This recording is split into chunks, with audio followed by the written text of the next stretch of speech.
छत्रपती संभाजीनगर शहरासह संपूर्ण जिल्ह्यात रात्रभर मुसळधार पाऊस झाल्यामुळे छत्रपती संभाजीनगर शहरातल्या वाळूज महानगरातील अनेक सोसायट्यांमध्ये पाणी घुसलेलं आहे। सध्या मी सारा व्यंकटेश या सोसायटीमध्ये आहे। आपण बघू शकता की या सोसायटीमध्ये सगळीकडे पाणीच पाणी घुसलेलं आहे, अगदी गुडघ्यापर्यंत पाणी आहे।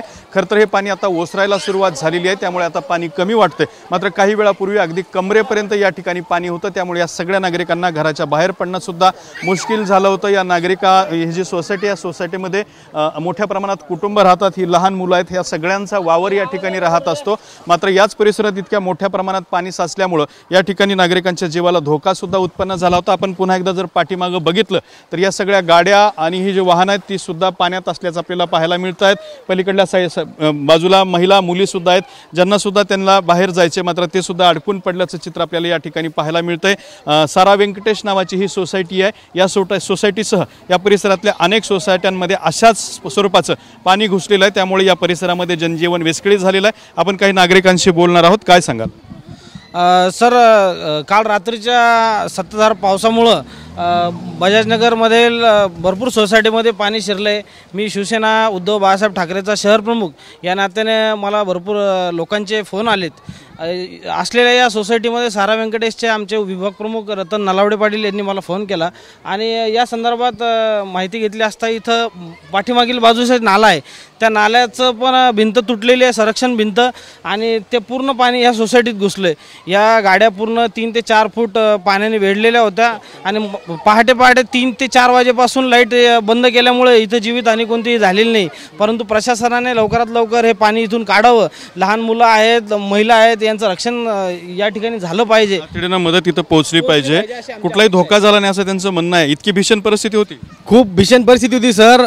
सकाळपासून आम्ही सिडको प्रशासकाला फोन करून परेशान झालो सर। आता 10 वाजता भुजंग गायकवाड सर हे इथं आलेले सर। एवढी बेकार परिस्थिती, आमच्या वाहनांचं नुकसान झालं, भिंत पडली सर। नाला होता इथं नैसर्गिक नालाचं, या ठिकाणी बिल्डरने आणि सिडकोने दोन्ही मिलीभगत करून नैसर्गिक नाला हा बंद करून आज इथं सर्वसाधारण नागरिकांची इथं परेशानी चालू केलेली सर। आज सकाळपासून आम्हाला प्यायचं पाण्याची सुद्धा भरपूर प्रमाणात हाल आहे सर, आणि खाली सुद्धा कोणाला येता येत नाही सर। कृपया सहकार्य करा। नक्कीच मोठी अडचण झालेली या ठिकाणी नागरिकांची पाहायला मिळते, काय सांगाल? सर, सकाळी 6 वाजेपासून आम्ही प्रशासनाला कळवण्यात आलं, पण प्रशासन कुठे इथे दखल घेत नाही आहे। सकाळपासून 6 वाजता भिंत तुटलेली आहे, ते पूर्ण पाणी सोसायटीत आलेलं आहे, आणि हे सर्व प्रकार जो नाल्यामुळे झालेला आहे। जो सिडको प्रशासन अनलिगल तो नाला बुजला आणि त्याच्यात सोसायटी उभी केली, त्यामुळे सगळ्या नागरिकांना त्रास होतोय। आपण बघू शकता की नाला तुटला आणि त्यामुळे हे सगळं पाणी इकडे पसरलेलं आहे आणि हजारो लोकांचं जनजीवन सध्या विस्कळीत झाल्याचं आपल्याला पाहायला मिळतंय। सगळीकडे पाणीच पाणी आहे आणि हीच वाईट परिस्थिती या ठिकाणी या परिसरामध्ये पाहायला मिळत आहे। कॅमेरामॅन संतोष सोबत दत्ता कानोटे, TV9 मराठी, छत्रपती संभाजीनगर।